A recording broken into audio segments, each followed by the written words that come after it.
శ్రీభగవానువాచ ప్రజహాతి యదా కామాన్ సర్వాన్ పార్థమనోగతాన్ ఆత్మన్యేవాత్మనా తుష్టః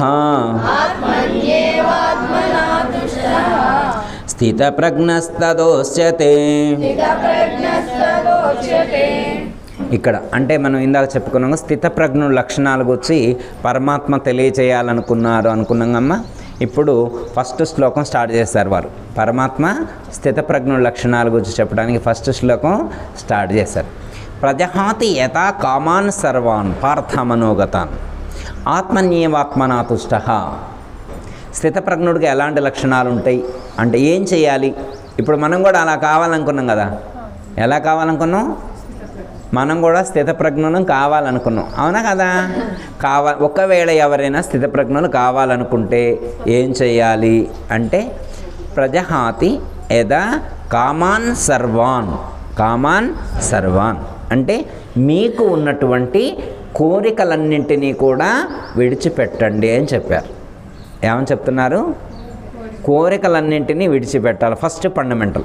యోగి కావాలనుకునేటువంటి వాళ్ళు చేయాల్సినటువంటి లక్షణం ఏం చేయాలి? వాళ్ళు యోగులు ఏం చేయాలి? ఫస్ట్ ఫండమెంటల్ ఏంటంటే కోరికలన్నింటినీ విడిచిపెట్టాలి. మళ్ళీ ఒక్క కోరిక కూడా ఉంచుకోకూడదు. ఏమో గురువుగారు 1-2 ఉంచుకోవచ్చా? 2 అయినా ఉంచుకోవచ్చా? 3 అయినా ఉంచుకోవచ్చా? లేదు, నో ఛాన్స్. నేనంటలేదు, ఇది నా ఓన్ కాదమ్మా, ఇది నా ఓన్ కాదు. ప్రజహాతి యదా కామాన్ సర్వాన్. కామాన్ సర్వాన్ కోరికలన్నింటినీ విడిచిపెట్టాలి. అయితే మళ్ళీ భగవద్గీతలో ఇక్కడ 2వ అధ్యాయంలో చెప్పిన తర్వాత జనాలు ఫీల్ అయ్యారు. వామ్మో కోరికలన్నీ విడిచిపెడితే భగవద్గీత ఎవరు చదవట్లా? ఇక చదివే వాళ్ళు తగ్గిపోతున్నాడు. కోరికలు విడిచిపెడితే దేవుడి దగ్గరకు పోవడం ఎందుకు? జనరల్గా మన కాన్సెప్ట్ ఏంటి? కోరికలు తెచ్చేవాడే దేవుడు. మన కాన్సెప్ట్ ఏంటి? కోరికలు తెచ్చేవాడు దేవుడు. దేవుడు అంటేనే కోరికలు తెచ్చడానికి పుట్టినోడు. దేవుడు అంటే ఎవరు? కోరికలు తెచ్చడానికి పుట్టినోడు. మరి ఆ కోరికలు తీర్చడానికి ఆయన పుడితే మనం కోరికలు కోరుకోకుండా ఉండే ఎట్లా? మనం కోరికలు కోరుకోకుండా ఉంటే ఎట్లా? ఇది కుదిరే పనేనా అమ్మ? ఇది కుదిరే పనేనా? ఇది కుదిరే పని కాదు. ఒకవేళ ఎవరైనా కోరికలు ఇక వదిలిపెట్టడం కష్టం. ఇక్కడైతే ఫస్ట్ ఫండమెంటల్ అయితే కోరికలన్నింటినీ విడిచిపెట్టాలి అని చెప్పారు. కానీ 7వ అధ్యాయంలో ఇంకో మాట చెప్తారు. ధర్మ విరుద్ధో భూతేషు కామోస్మి భరతర్షభ.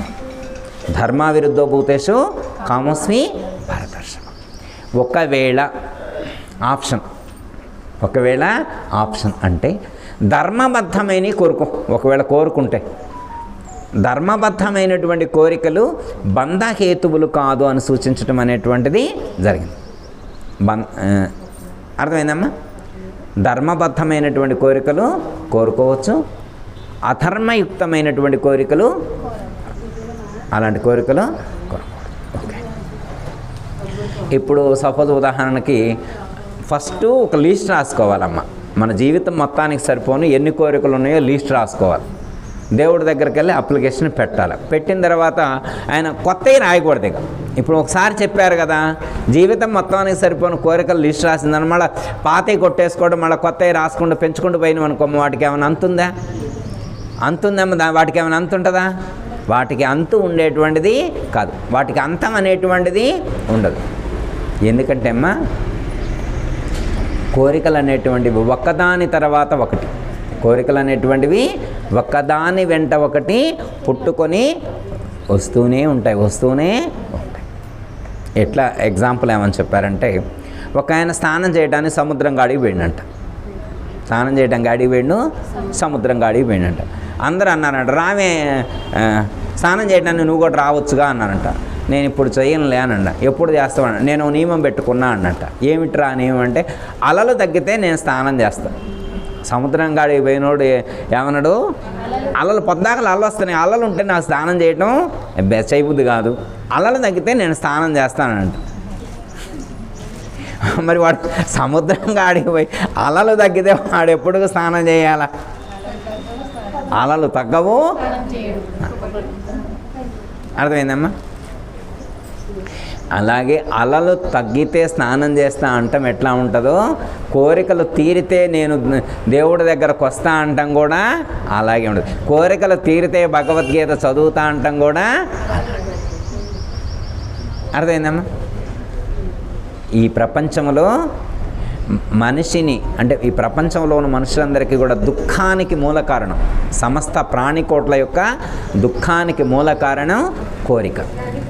కోరిక వల్లనే కోపం వస్తుంది. కామయేష క్రోధయేష రజోగుణ సముద్భవ అని చెప్పి మనకు 3వ అధ్యాయంలో చెప్తారు.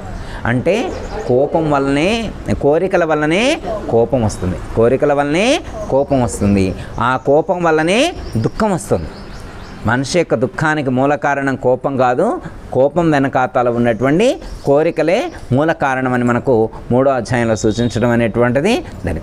అయితే మా కోరికలు విడిచిపెట్టడం అంత తేలిగ్గా, కోరికలు విడిచిపెట్టడం అంత తేలిక కానే కాదు. చూడండి అమ్మా, మీకు ఎన్ని కోరికలు ఉన్నాయో అన్ని కోరికలు ఒకసారి లిస్ట్ రాసి ఇచ్చిన తర్వాత మనం ఇంకా వాటితోటే సరిపెట్టుకొని ఉండగలుగుతాం. కొత్తవి రాకుండా ఉన్నాం. అంటే ఒకదాని వెనక ఒకటి వస్తూనే ఉంటాయి. ఇవి పరంపరాప్రోక్తంగా కొనసాగేటువంటివి. కొంతమంది కోరుకుంటాడు, తీరితే ఒక విధమైనటువంటి ఆలోచన ఉంటుంది, తీరకపోతే ఇంకో విధమైనటువంటి ఆలోచన. అట్లా దుఃఖమే ఇట్లా దుఃఖమే. ఎగ్జాంపుల్ ఒకటి చెప్తా. ఒక ఆయనకి పొలం లేదని బాధపడ్డాడు. ఇక గుడికాడికి వచ్చిండు, పోచమ్మ అమ్మవారి దగ్గరకు వచ్చిండు. పోచమ్మ అమ్మవారి గుడికాడికి వస్తే ఎవరో చెప్పారు, అమ్మగారికి గట్టి దండం పెట్టుకుంటే నీకు ఎన్ని ఎకరాలు అంటే అన్ని ఎకరాలు వచ్చింది అన్నాడు. సరే దండం పెట్టుకుండు, 108 ప్రదక్షిణ చేసిండు, 108 కొబ్బరికాయలు కొట్టిండు. ఎన్ని ఎకరాలు కావాలనుకున్నాడు? 8 ఎకరాలు కావాలనుకున్నాడు. 8 ఎకరాలు. ఇప్పుడు 8 ఎకరాల పొలం వచ్చింది ఆయనకి.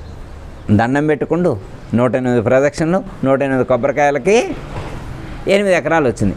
ఇప్పుడు హ్యాపీగా ఉండాలా వద్దా? 8 ఎకరాలు వస్తే హ్యాపీగా ఉండాలి. ఆ 8 ఎకరాలు వచ్చినందుకు సంతోషం లేదు, పంట పండట్లేదని మళ్ళీ ప్రాబ్లం. ఎవరో చెప్పారు అది భూమి సారవంతంగా లేదని చెప్పారంట. ఎవరో చెప్పారంటే 8 ఎకరాలు ఇక్కడ కాకుండా మేడ్చల్ హైవే మీద వస్తే బాగుండేదే అన్నారంట. లేకపోతే బంజారా హిల్స్లోనో జూబ్లీ హిల్స్లోనో 8 ఎకరాలు నీకు వచ్చినట్టయితే బాగుండేదని చెప్పారు. అంటే ఒక కోరిక తీరినా సాటిస్ఫై అవ్వట్లేదు. ఒక ఆయనకి గేదెలు ఉంటే బాగాని దేవుడు దండం పెట్టుకోండు. గేదెలు కావాలి ఆయనకు. వ్యవసాయం అంటే ఇష్టం, లేకపోతే పాలు పిండటం అమ్మటం అంటే ఇష్టం అనమాట. అర్థమైందమ్మా? గేదె కావాలని దండం పెట్టుకోండు. గేదె కావాలని వేరే ఏం కోరుకోలేదు. స్వామి నాకు మంచి గేదెని ఇవ్వన్నాడు. మంచి చేస్తారు, వాడు కోరుకుండు కాదని చెప్పి పోచమ్మ అమ్మవారు గేదెని శాంక్షన్ చేసింది. Provide it. గేదె వచ్చింది. ఇప్పుడు గేదె వచ్చింది కానీ అది ఏనట్లేదు, అది సంతానం కలగట్లేదు దానికి. మరి సంతానం పాలు ఎట్లా వస్తాయి? ఇప్పుడు అయినా వాడికి గేదె ఉన్న వాడికి సాటిస్ఫాక్షన్ లేదు. ఇప్పుడు దాకా గేదె లేదని ఏడ్చిండు, ఇప్పుడు గేదె ఉన్నందుకు ఏడుస్తున్నాడు. ఒక ఆయనకి పిల్లలు పుట్టట్ల, పెళ్ళయ్యి 8 ఏళ్ళు అయింది. ఇక చుట్టాలందరూ ఇట్లా తిడుతున్నారు. ఎన్ని అనాలంటే అన్ని అన్నారు. వీళ్ళు ఫంక్షన్లకు వెళ్ళట్లేదు, పెళ్ళిళ్ళకి వెళ్ళట్లేదు, గృహప్రవేశాలకు ఎటో వెళ్ళట్లేదు, ఇంటికే పరిమితం అయ్యారు. ఆఫీస్కి ఇంటికి సంతానం లేదు. ఇప్పుడు సంతానం కోసం ఇక కనపడ్డోడల్లా సలహా చెప్పడమే. అర్థమైందమ్మా? ఆ గుడి కాడికెళ్ళు, ఈ గుడి కాడికెళ్ళు, సుబ్రహ్మణ్య స్వామి, కుక్కే సుబ్రహ్మణ్య స్వామి, లేకపోతే శివాలయాలు, జ్యోతిషులు, యంత్రాలు, మంత్రాలు ఎన్నో చెప్పారు. సరే ఆ మంత్రమో ఈ మంత్రమో ఏది పనిచేసిందో సంతానం అందింది. పిల్లగాడు పుట్టిండు. ఇప్పుడు పిల్లగాడు పుడితే సంతోషం కలగాలగా, పిల్లగాడు పుడితే సంతానం కలగాలి కదా. వాడు పుడుతూనే హార్ట్ వీక్తో పుట్టాడు.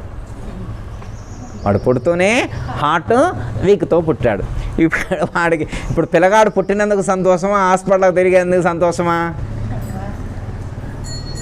మళ్ళీ పిల్లగాడికి పుట్టినందుకు ఒక విధంగా సంతోషం కొంచెం ఉన్నా కానీ ఆ సంతోషం అనేది ఈ అనారోగ్యం చేత కోల్పోయి ఇప్పుడు గుడికి మళ్ళీ తిరగడం మొదలుపెట్టి వాడికి బాగుండాలి. వాడికి బాగా అయ్యేసరికి వీళ్ళు పేషెంట్లు అయ్యారు. సగం ఆస్తి వాడికి హార్ట్ క్లియర్ అవ్వడం కోసమే పట్టింది. సరే అట్లా ఇట్లా వాడిని చదివించి పెద్దవాడిని చేసిన తర్వాత వాడు పెట్టే టార్చర్కి ఆ కొడుకు లేకపోతే ఆ వచ్చిన కోడలు వాళ్ళిద్దరూ కలిసి పెట్టే టార్చర్కి అప్పుడు దేవుడు గుర్తొచ్చిండు. ఎందుకు అనవసరంగా దేవుడికి మొక్కి వీడిని పుట్టించుకున్నామా అని.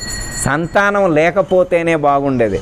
సంతానం ఉంటే ఏదో అంటారు కమ్మా, పున్నామ నరకం నుండి తప్పిస్తారంటారు. మీ ఉంటుందిగా, వింటారుగా మీరు. సంతానం ఉంటే ఏం కలుగుతాయంట? పున్నామ నరకం నుంచి తప్పిస్తారంట. వీడు పొయ్యాక తగిలి పున్నామ నరకం అంటే ఎప్పుడు పొయ్యాక వచ్చేది నరకం. ఇప్పుడు వీడు ఉన్నప్పుడే చూపిస్తాడు నరకం. వీడు ఉన్నప్పుడే నరకం చూపిస్తున్నాడు. ఇప్పుడు ఈ కొడుకు ఉండటం వల్ల వాడికి ఆనందం కలుగుతుందా, దుఃఖం కలుగుతుందా? ఒకప్పుడు కొడుకు లేడని ఏడ్చాడు, ఇప్పుడు కొడుకు ఎందుకున్నాడా అని మళ్ళీ దేవుడి కోరిక. ఇదో కోరిక, దేవుడు నాకెందుకు ఇట్లాంటి కొడుకు, నాకెందుకు ఇట్లాంటి వాడు, వీడొద్దు వీడొద్దు వీడొద్దు వీడొద్దు. అర్థమైంది? ఇలా ఒకదాని వెంట ఒకటి కోరికలు, ఒకదానితో ఒకటి ముడిపడి ఉండేటువంటి కోరికలు. ఇవన్నీ కూడా ఒకదానితో ఒకటి ముడిపడి ఉండేటువంటి చైన్ సిస్టమ్, లింక్ సిస్టమ్ అన్నమాట. చైన్ సిస్టమ్గా ఉండేటువంటి ఈ కోరికలు తీరేటువంటివి కాదు. ఖచ్చితంగా ఏ కోరికైనా కానీ మనకు దుఃఖాన్ని కలిగిస్తుంది. అందుకే ఇక్కడ ఏమని చెప్తున్నారు పరమాత్మ, నిజంగా నీవు మోక్షాన్ని పొందాలనుకున్నట్లయితే, నీవు నిజంగా మోక్షాన్ని పొందాలనుకున్నట్లయితే కోరిక అనేటువంటిది ఒక్కటి కూడా లేకుండా సమూలంగా పెకిలించవేయాలి. హృదయంలో నుంచి కోరికలు అనేటువంటి వాటన్నిటిని కూడా సమూలంగా పెకిలించవేయాలి అని చెప్పడం అనేటువంటిది. కొంచెం కించిత్ చిన్న కోరిక ఉన్నా కానీ అది దుఃఖాన్ని కలిగిస్తుంది అని సూచించడం అనేటువంటిది జరిగింది. అయితే ఇక్కడ కొన్ని ఎగ్జాంపుల్స్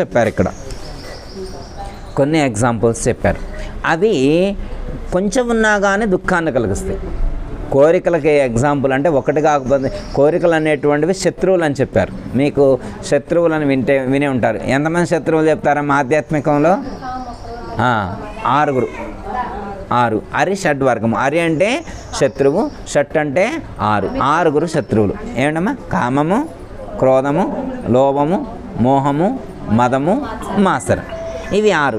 ఈ 6 టీమ్ లీడ్ అన్నమాట. CEO అంటారే, ఆ CEO కామం. CEO అనేటువంటిది మెయిన్ అన్నమాట. అర్థమైందమ్మా? మిగతా 5 చీఫ్ అన్నమాట. ఇది ఉంటే ఇక వేరే ఇంకా ఆలోచించక్కర్లేదమ్మా, అన్నీ వచ్చేస్తాయి. అన్నీ మిగతా శత్రువులందరూ వచ్చేస్తారన్నమాట. వీడొక్కడుంటే అనమాట. కోరిక అనేటువంటి వాడు ఒక్కడుంటే చాలు, మిగతా వాళ్ళందరూ వస్తారు. అందుకే కొంచెం కూడా లేకుండా చేసుకోవాలని చెప్పారు. ఇక్కడ కొన్ని ఎగ్జాంపుల్స్ చెప్పారమ్మా. అవి కొంచెం ఉన్నా కానీ మనకు అవి మళ్ళీ పునరుత్పత్తి జరిగి పెను ప్రమాదాన్ని కలిగిస్తాయి అని చెప్పి ఈ ప్రకృతిలో ఉండేటువంటి వాడిని కొన్ని ఎగ్జాంపుల్స్ మనకి ఇక్కడ సూచించడం అనేటువంటిది. వాసన అన్నారు. వాసన అనేటువంటిది కొంచెం ఉన్నా కానీ అది మళ్ళీ పెరిగి పెద్దదవుతుంది అని చెప్పారు. అంటే ఇంకా ఇంక్రీజ్ అయ్యేటువంటి అవకాశం ఉంటుంది అని చెప్పారు. అంటే సపోజ్ ఉదాహరణకి ఒక అరటిపండు కుళ్ళిపోయింది.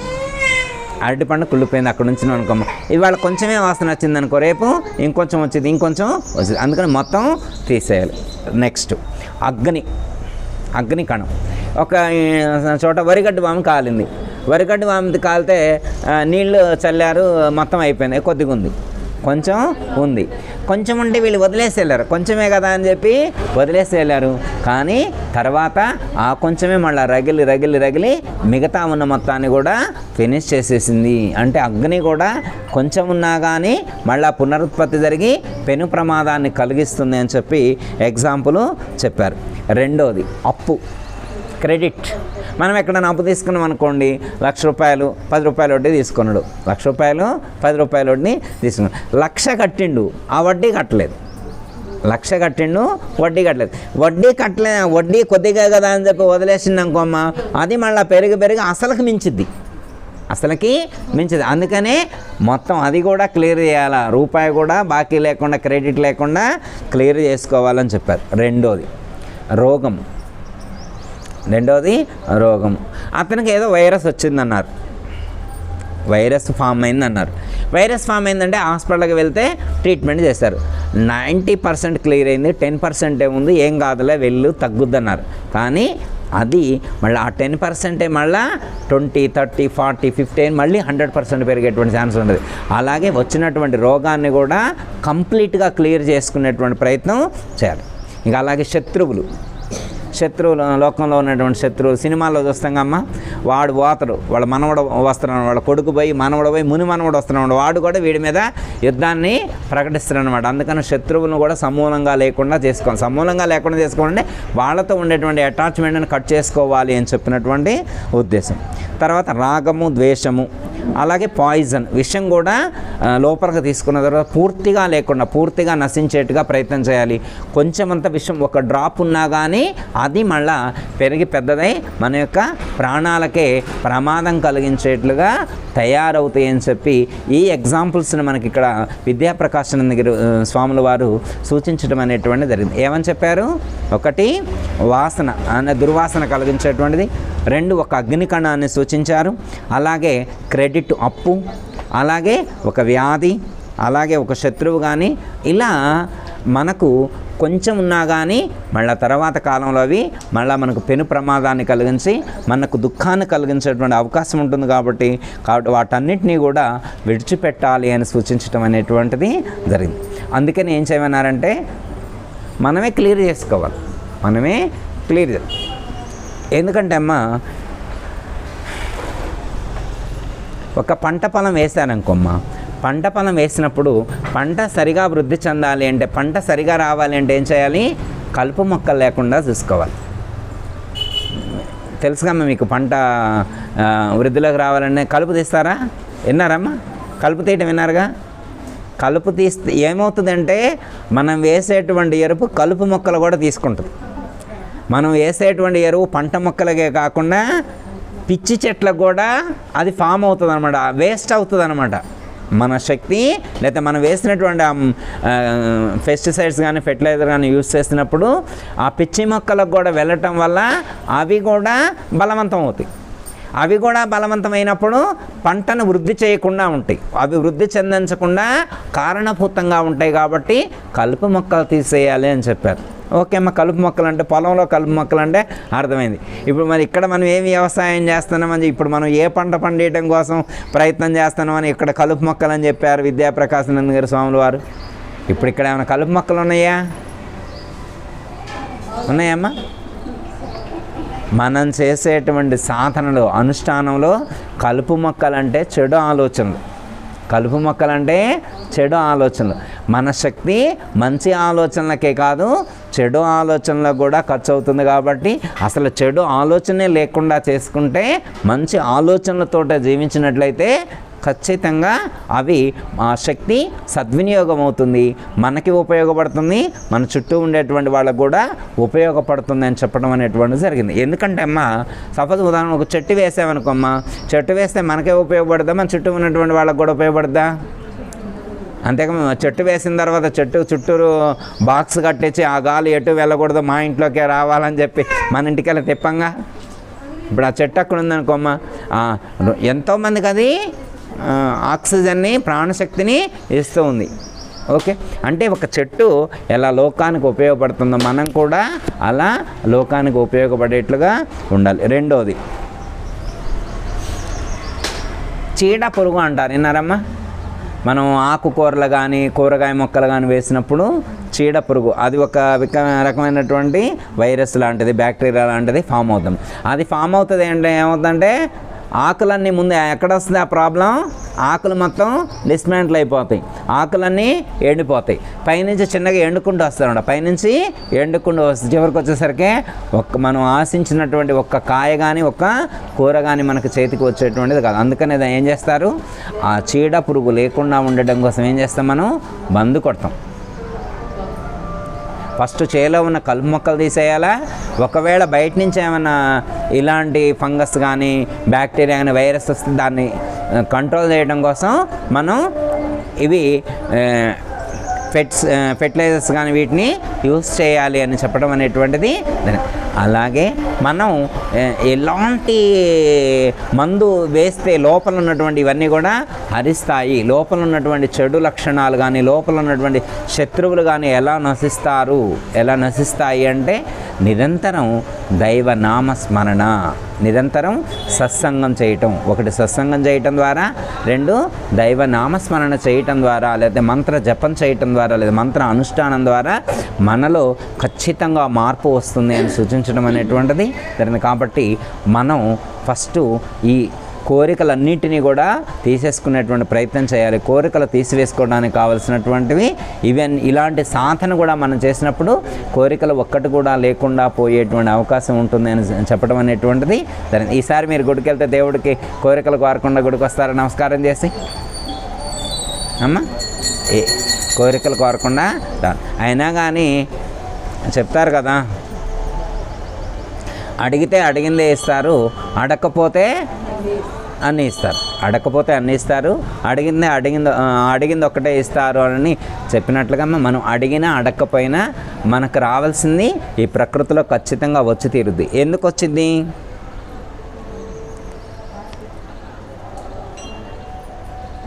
ఎందుకంటే అమ్మ సపోజ్ ఎట్లా చిన్న ఎగ్జాంపుల్ ఒకటి చెప్తామ్మా.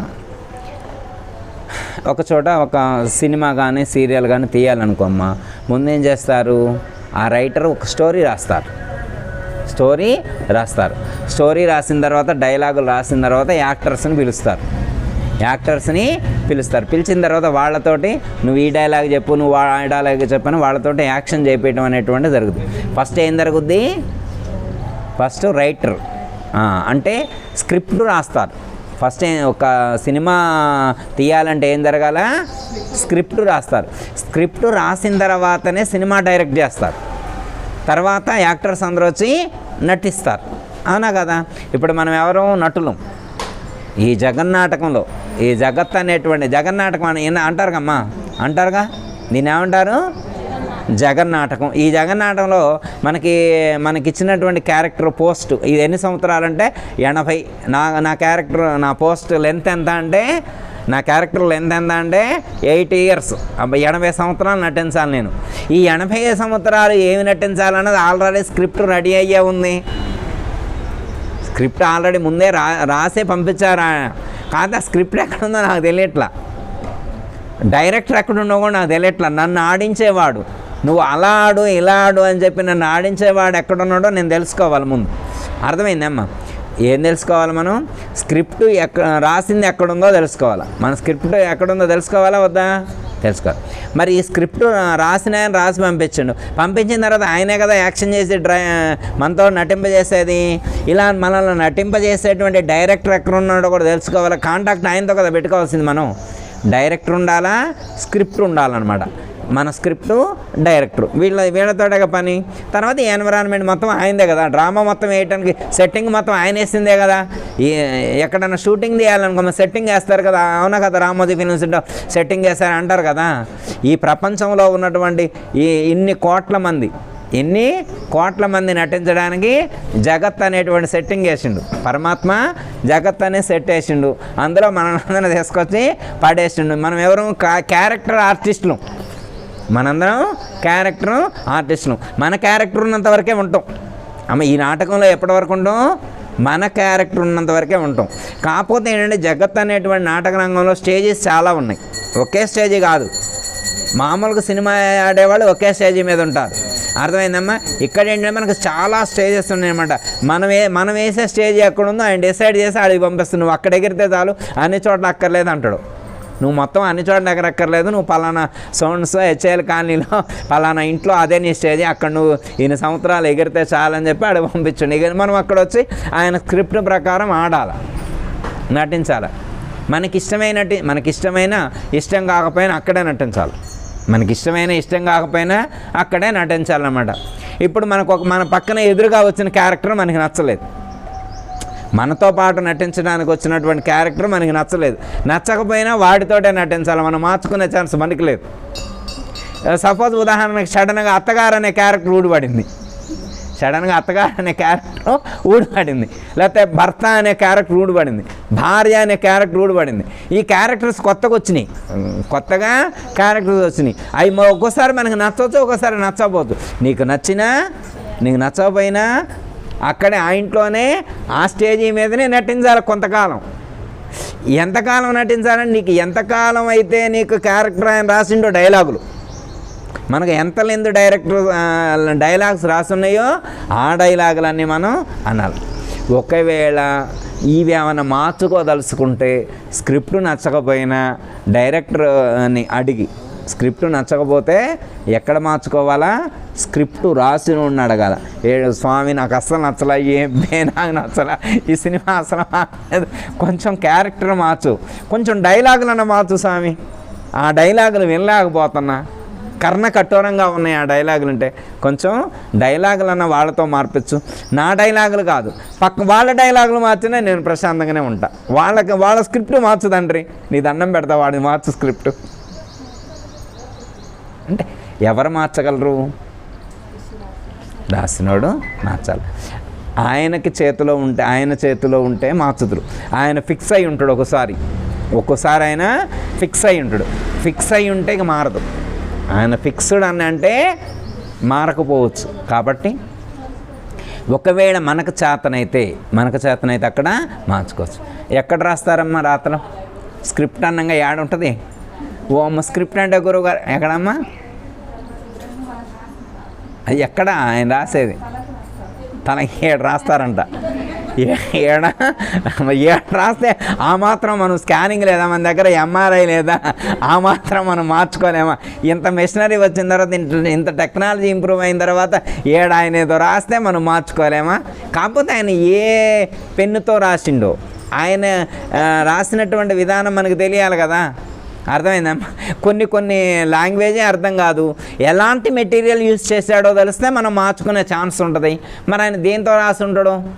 మనం ఇప్పుడు సపోజు మామూలుగా 100 సంవత్సరాల జీవితం అని, ఇప్పుడు ఎంత ఇందాక 80 అనుకున్నాం, 100 ఆపుదాంలే, 80 అనుకున్నాం. 80 సంవత్సరాల జీవితం అంటే ఎన్ని పేజీలు ఉంటుంది? రోజుకి 24 గంటలు రాయాలంటే, డైలాగులు ఎన్ని రాయాలంటే ఎన్ని పేజీలు ఉంటుందమ్మా? బొక్కే అది ఎంత బొగ్గు. మామూలు సినిమాలు చూస్తేనే లైఫ్ మొత్తం కాకుండా 3 గంటల సినిమాకి ఇన్ని పేజీలు రాసిండు ఆయన డైలాగులు. మంది 80 సంవత్సరాల జీవితం, 80 సంవత్సరాలు బై 24/7 అంటాం కదా. ఇట్లా రాస్తే ఎన్ని పేజీలు అవుతాయి? ఇంత బుక్కును ఒక 10-20 అవుతాయి, 10-20 అవుతాయి.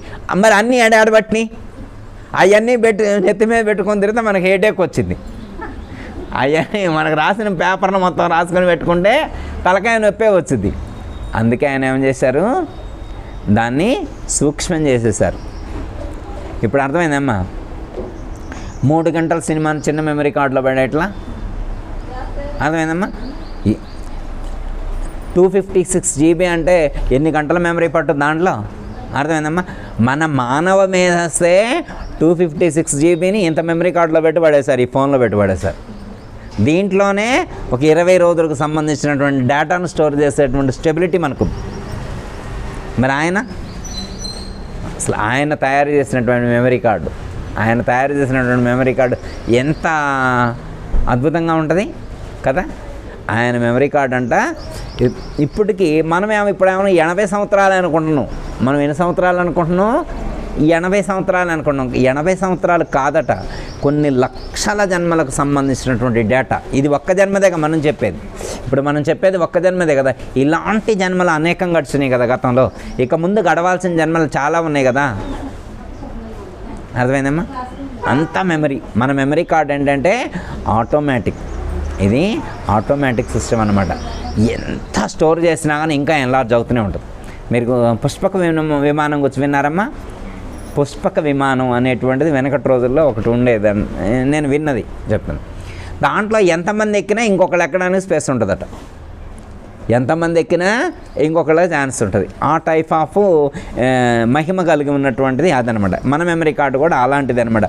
ఎంత స్టోర్ చేసినా ఇంకా స్పేసే ఉంటుంది. ఎంత స్టోర్ చేసినా అది ఇంకా స్పేసు ఉంటూనే ఉంటుంది. అర్థమైందమ్మా? ఆ మెమరీ కార్డు ఎక్కడ పెట్టారు? ఏడే పెట్టారంట.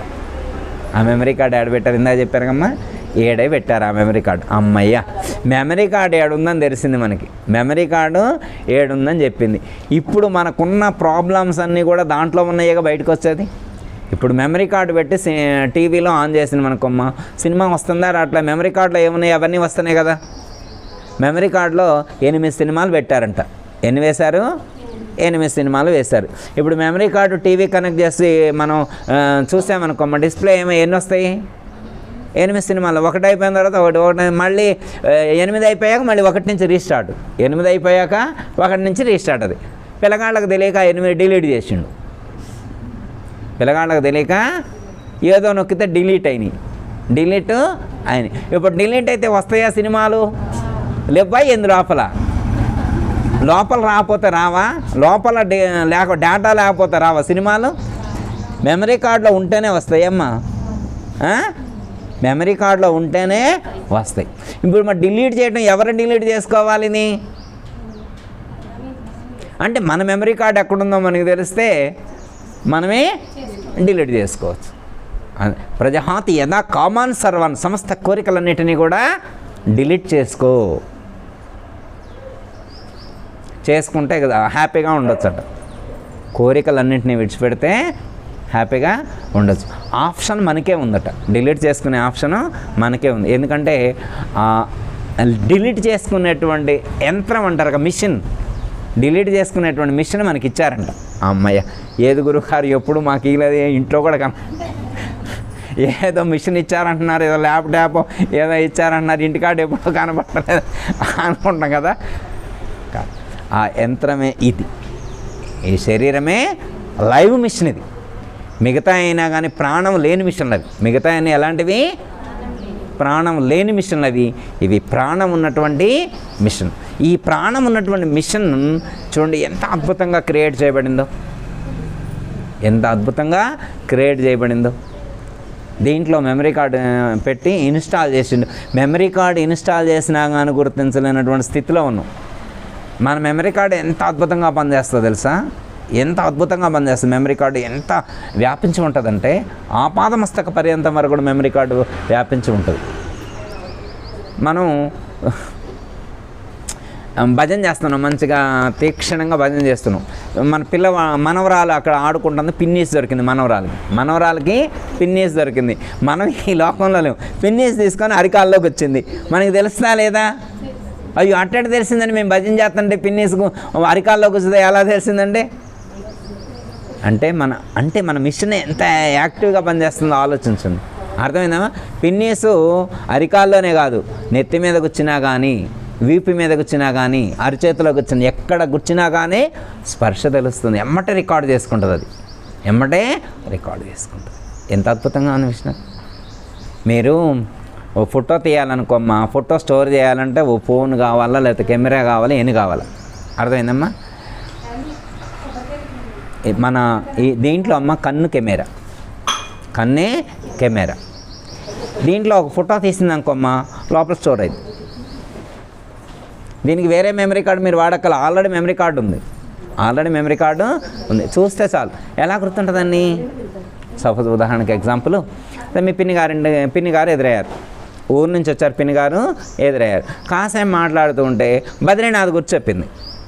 పిన్ని గారు బద్రీనాథ్ గురించి చెప్పింది. వెంటనే వీళ్ళు 18 సంవత్సరాల క్రితం వెళ్ళినటువంటి బద్రీనాథ్ వెళ్ళారన్నమాట. వెంటనే అదన్నీ గుర్తొచ్చినాయి, ఇప్పుడున్న డిస్ప్లే అవుతున్నాయి. ఇది ఎలా సాధ్యం? మరి ఇప్పుడు దాకా ఎక్కడున్నాయి అవన్నీ? బద్రీనాథ్ అప్పుడు వెళ్ళొచ్చిన తర్వాత మళ్ళీ 18 సంవత్సరాల దాకా బద్రీనాథ్ ఊసేలేదు, ఒక్కళ్ళతోటి కూడా మాట్లాడాలి. ఇప్పుడు పిన్ని గారు బద్రీనాథ్ అనంగంలోనే 18 సంవత్సరాల క్రితం వెళ్ళొచ్చినాయని ఇప్పుడు డిస్ప్లే అవుతున్నాయి. అక్కడ ఎక్కడెక్కడ దిగిను, ఎక్కడెక్కడ ఏం తిన్నావు, ఏమేమి దర్శించినవు, ఎట్లా వెళ్ళినవు, ఎట్లా వచ్చినావు, ఇవన్నీ కూడా డిస్ప్లే అవుతున్నాయి. ఇవన్నీ ఇప్పుడు దాకా ఎక్కడ స్టోర్ అయి ఉన్నాయి? మన మెమరీ కార్డులోనే స్టోర్ అయినాయి. కాకపోతే అన్నిసార్లు ఓపెన్ అవ్వాయి. మన మెమరీ కార్డు అవసరమైనప్పుడు మనం ఎప్పుడంటే అప్పుడు ఏదంటే అది ఇంతకుముందు స్టోర్ అయ్యి ఉంటే ఓపెన్ అవుతుంది, డిస్ప్లే అవుతుంది. కానీ ఇంకోటి ఏంటంటే ఒక్కోసారి మనకి సంబంధం లేని కూడా డిస్ప్లే అవుతుంటాయి. మనకి సంబంధం లేని కూడా డిస్ప్లే అవుతుంది. మనకు సంబంధం లేని నాకెందుకు డిస్ప్లే అవుతున్నాయి అని మనం అనుకుంటాం. మనకు సంబంధం లేని మన దగ్గర ఎందుకు మన మెమరీ కార్డులో ఎందుకు ఓపెన్ అవుద్ది? మనకు సంబంధించిందే కాకపోతే గత 3 జన్మల క్రితానికి సంబంధించింది లోపల అంతే ఉంది. అర్థమైందమ్మా? లేకపోతే ఆ మనిషి నీ కిందకి ఇప్పుడు ఎందుకు డిస్ప్లే అవుద్ది? అర్థమైందమ్మా? లోపల మెమరీ కార్డులో ఏదైతే ఉందో అదే డిస్ప్లే అవుతుంది. మామూలుగా నేను మాట్లాడాలని ఇప్పుడు మైక్ అని ఇవన్నీ పెట్టినాకమ్మా.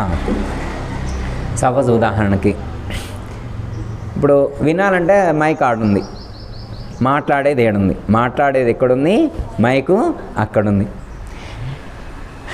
ఇప్పుడు మనకు లౌకికంగా చూసినప్పుడు సౌండ్ బాక్స్ ఒక చోట, మాట్లాడే స్పీకర్ ఒక చోట ఉంటుంది.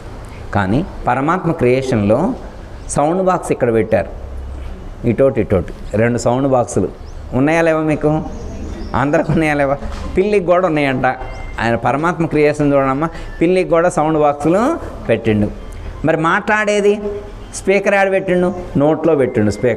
స్పీకర్ నోట్లో పెట్టిండు, సౌండ్ బాక్స్లో యాడ్ పెట్టిండు. మరి వైర్లు ఏమైనా కనబడుతున్నాయి? ఇక్కడంటే వైర్లు కనబడుతున్నాయి, అక్కడ లోపల ఏమైనా వైర్లు కనబడుతున్నాయా? వైర్లు కనపడకుండానే ప్యాక్ చేసిండు ఆయన. వైర్లు కనపడకుండానే ఎంత అద్భుతంగా మ్యానుఫ్యాక్చరింగ్ ఉందో చూడమ్మా. వైర్లు కనబట్టలా, మాట్లాడుతుండు, ఇటు నుంచి వస్తున్నాయి. మరి ఈ మాట్లాడినవన్నీ లోపల మళ్ళా డేటా స్టోరేజ్ అయితేనే ఉంది మెమరీ కార్డులో. ఫోన్ ఇక్కడ ఎప్పుడైనా అయ్యో నాకు ఇవన్నీ మాట్లాడుతాను, ఇవన్నీ వింటాను, ఎనర్జీ ఉందో లేదో అని చెప్పి ప్లగ్లో ఏళ్ళు పెట్టినవా? ప్లగ్లో ఏమన్నా ఏళ్ళు పెట్టినవా? మరి మెమరీకి ఫోన్ ఉందనుకో అమ్మా, అప్పుడప్పుడు రీఛార్జ్ చేస్తూ ఉండాలి కదా. దీనికి అసలు ఆటోమేటిక్ రీఛార్జ్. నువ్వు ప్రత్యేకించి సౌండ్ బాక్స్ కానీ, కెమెరాకి కానీ, లేకపోతే డైజెషన్ సిస్టానికి కానీ ఎక్కడ వేరే నువ్వు రీఛార్జ్ దేనికి దానికి రీఛార్జ్ చేయాల్సినటువంటి అవసరమే లేదు. మల్టిపుల్ మిషన్ ఇది, అన్ని రకాలు ఇందులో ఉంది. ఓకే, అర్థమైందాం. అయితే ఇక్కడ మనకు 2వ అధ్యాయంలో 55వ శ్లోకంలో పరమాత్మ ఏమని చెప్తున్నాడంటే, ప్రజహాత్ యదా కామాన్ సర్వాన్ పార్థ మనోగతాన్. యోగి అయినటువంటి వాడు లోపల ఉన్నటువంటి కోరికలన్నింటినీ విడిచిపెడతాడు. గురువుగారు, కోరికలు అంటే మరి ఇప్పుడు చెడ్డ కోరికలు అంటారా, మంచిగా కూడా విడిచిపెట్టాలా? మాకు మళ్ళీ ఇది ఒక డౌటు. చెడ్డ కోరికలు విడిచిపెట్టడం అంటే ఓకే, చెడ్డ అంటే మంచి కూడా విడిచిపెట్టాలా ఏంటి?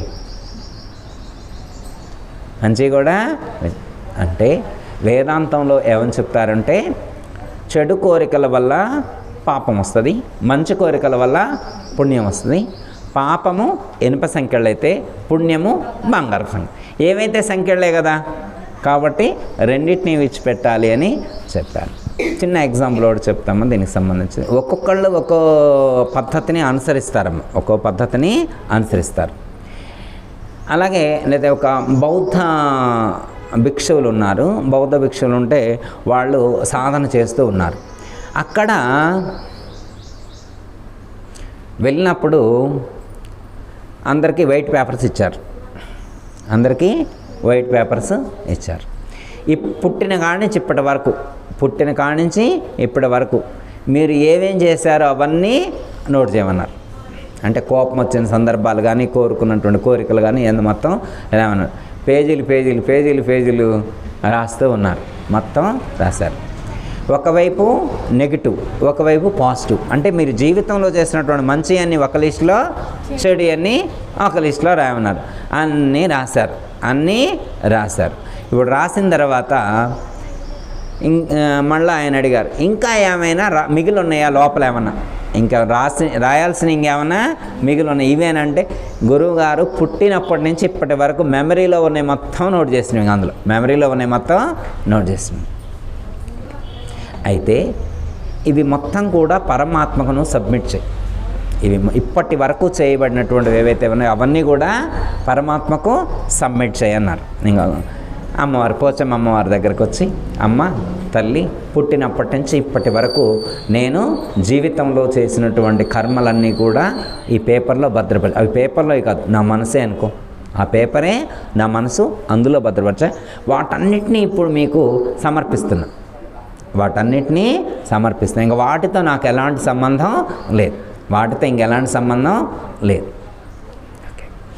ఈ క్షణం నుంచి ప్రతి క్షణం కూడా, ప్రతి కర్మ కూడా నీకు అర్పించే చేస్తా, నేను సొంతం ఏమీ చెయ్యి అని చెప్పి ఆ క్షణం నుంచి ప్రతిరోజు కూడా ఉదయం నుంచి సాయంత్రం పడుకునేప్పుడు పరమాత్మ మొత్తం కూడా నీకే అని చెప్పి ఏ రోజు కారోదు.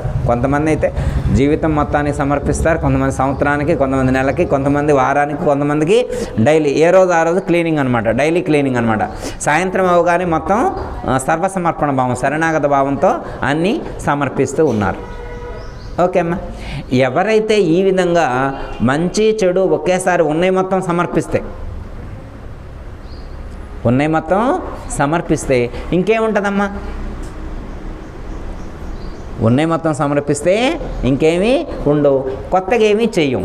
ఇంతకుముందు అంటే జ్ఞానం లేకపోవడం చేత చేసినాం, ఇప్పుడు జ్ఞానం కలిగింది కాబట్టి వేరే ఏమీ చెయ్యం. కాబట్టి ఎవరైతే ఈ విధంగా తన జీవితంలో ఉన్నటువంటి మొత్తాన్ని, అన్ని సంఘటనలు అన్నింటినీ కూడా సమర్పించేసి ఈ క్షణం నుంచి ఎలా ఉండాలి? వైట్ పేపర్ లాగా ఉండాలి. మన మనసు ఎలా ఉండాలి? వైట్ పేపర్ లాగా ఉండాలి. అలాంటి వైట్ పేపర్లా ఉన్నటువంటిది పరమాత్మకు మనం సమర్పిస్తే యాక్సెప్ట్ చేస్తాం. అర్థమైందా?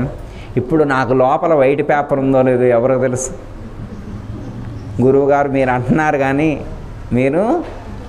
కానీ మరి అందరికీ అలాంటి వైట్ పేపర్స్ ఉంటాయా? వైట్ పేపర్స్ ఉంటాయి. అందుకే ఒక ఎరేజర్ కొనుక్కోవాలి. చెరుపుకునేది ఒకటి కొనుక్కొని చెరపడం మొదలు పెడదాం. ఒకవేళ ఏమైనా మిగిలింటే, వెనక ముందు ఏమైనా మిగిలింటే ఈ క్షణంలో ఇప్పటి వరకు ఉన్నటువంటి మొత్తం సమర్పించండి అమ్మా. రేపటి నుంచి ఏమైనా ఉంటే ఎరేజర్ ఒకటి తీసుకొని ఎక్కడెక్కడ ఉన్నాయో గుర్తించి వాటిని కూడా చెరిపేద్దాం. ప్యూర్గా ఉండేటువంటి ప్రయత్నం చేద్దాం.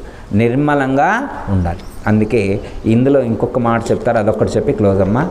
ఆత్మన్యేవాత్మనా తుష్టః, ఆత్మన్యేవాత్మన తుష్టః అన్నారు. 2 అంశాలు చెప్పారు. ఒకటి ఏంటంటే కోరికలన్నిటినీ విడిచిపెట్టమని చెప్పారు. రెండోది ఆత్మన్యేవాత్మనా తుష్టః అన్నారు.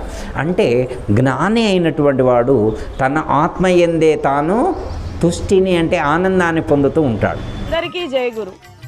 మరిన్ని ఆధ్యాత్మిక రహస్యాల కోసం అచల బోధ, ఆత్మబోధ, భగవద్గీత, అలాగే పండుగల్లో దాగిన అర్థాలు, అంతరార్థాల కోసం మరియు యోగము, ధ్యానము మొదలైన అనేక ఆధ్యాత్మిక తెలుగు ప్రవచనాల కోసం క్రింద ఉన్నటువంటి రెడ్ కలర్ సబ్స్క్రైబ్ బటన్ను క్లిక్ చేయండి. అలాగే ప్రక్కనే ఉన్నటువంటి గంట సింబల్ను నొక్కండి. అలాగే ఈ వీడియో మీకు నచ్చినట్లయితే లైక్ చేయండి మరియు షేర్ చేయండి. జై గురు.